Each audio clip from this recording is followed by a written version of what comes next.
ইরাকের বিখ্যাত আলেম মালিক বিন দিনার একবার এক বিশাল মাহফিলে বক্তব্য দিতে দাঁড়াতেই এক বৃদ্ধ শ্রোতা বলে উঠলেন, আপনাকে একটা প্রশ্ন করতে চাই।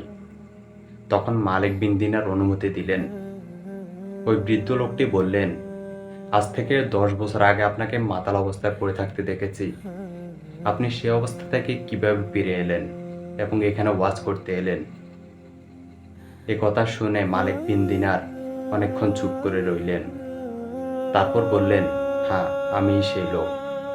তাহলে শুনুন আমার কাহিনী। এক কদরের রাতে মদের দোকান বন্ধ থাকায় দোকানদারকে অনেক অনুরোধ করে এক বোতল মদ কিনলাম। মদ নিয়ে বাড়িতে এসে দেখে আমার স্ত্রী নামাজ পড়ছে। তখন আমি আমার ঘরে চলে গেলাম এবং মদের বোতলটি টেবিলের উপরে রাখলাম। কিছুক্ষণ পর আমার ছোট্ট মেয়েটি এসে টেবিলের সাথে ধাক্কা খেয়ে মদের বোতলটি মাটিতে পড়ে গেল। এটা দেখে ছোট্ট মেয়েটি খিলখিল করে হাসতে লাগলো। সেদিন রাতে আর মদ খাওয়া হলো না আমার। পরের বছর আবার লাইলাতুল কদর এলো। আমি আবার মদ নিয়ে বাড়িতে এলাম। মদের বোতলটি টেবিলে রাখলাম। কিছুক্ষণ পর বোতলের দিকে তাকাতেই কান্নায় বুক ফেটে গেল। 3 মাস হলো আমার শিশু কন্যাটি মারা গেছে। তখন মদের বোতলটি বাইরে ফেলে দিয়ে ঘুমিয়ে পড়লাম।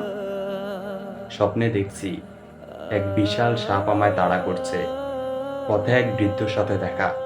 সে বলল, আমি তো দুর্বল, আমি এই সাপের সাথে পারবো না। আপনি এই পাহাড়ের ডান দিকে চলে যান। পাহাড়ে উঠে দেখি দাউ দাউ আগুন জ্বলছে। বৃদ্ধের কথা মতো ডান দিকে চলে গেলাম। ডান দিকে গিয়ে দেখি একটা সুন্দর বাগান, বাচ্চারা খেলছে। দারোয়ান আমায় দেখে বাচ্চাদের বলল, দেখো, লোকটিকে সাপ দৌড়াচ্ছে। ওই বাচ্চাদের মাঝে আমার সেই ছোট্ট মেয়েটিও ছিল। সে সামনে এসে আমাকে এক হাত দিয়ে ধরে আর এক হাত দিয়ে সাপটিকে থাপ্পড় মারল। সাপটি চলে গেল। আমি মেয়েকে জিজ্ঞেস করলাম, তুমি তো এত ছোট, এত বড় সাপ তোমায় ভয় পায়? সে বলল, আমি জান্নাতি মেয়ে, জাহান্নামের সাপ আমায় ভয় পায়। তারপর মেয়েটি আমাকে বলল, বাবা, তুমি জানো এই সাপটা কে? আমি বললাম, না, কে? মেয়ে বলল, এ তো তোমার নবস। তুমি নবসকে এত বেশি খাবার দিয়েছো যে সে আজ এত মোটা, এত তাজা হয়েছে, যা আজ তোমাকে জাহান্নাম পর্যন্ত তাড়িয়ে নিয়ে এসেছে। তখন আমি মেয়েকে বললাম, পথে এক বৃদ্ধ আমাকে এখানে আসতে সাহায্য করেছে, সে কে? মেয়ে বলল, তাকেও চিনোনি? সে তোমার রূপ। রুকে তো তুমি খেতে দাওনি কখনো।